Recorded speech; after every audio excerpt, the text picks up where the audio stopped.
Sani kata kokinyiso nyathi gik moko ayanga kaka en, kaka inene gi kaka ing'eye, to ng'eny gi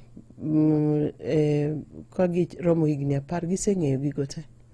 Bende ing'eni sani bi puonjogi e skunde e yo moro mowinjore.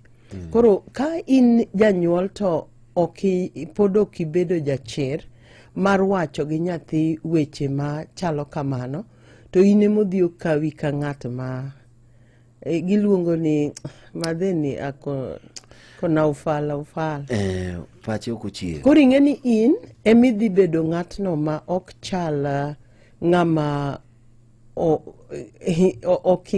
okin gi ndhadhu e ngimane. Koro omiyo wan e kinde ma nyaka jonyuol koro bed jochir, to bende nyaka koro ging'e kaka gichako wacho kod nyithindo moloyo ahinya e weche mag dak mag ngimagi, mag kaka dendgi chalo gi kaka tiyo.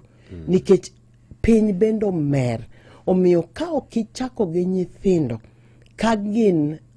kapod gitindo, ting'eni nyathi matin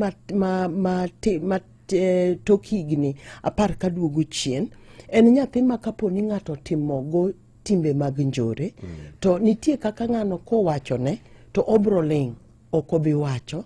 To gigi ibro chako neno gi ka nyathi koro en higni 14 kata 15 kanyo. To ibro wuoro ni to dak ne iwacho. Kendo bedo gima lit ahinya ni gigi inyalo timne nyathi, to ka ok iwachone, to ka ng'ato timo kode tim njore, to bro chalo ne kagima magi gik ma joma dongo onego bed ni timo ne nyithindo matindo.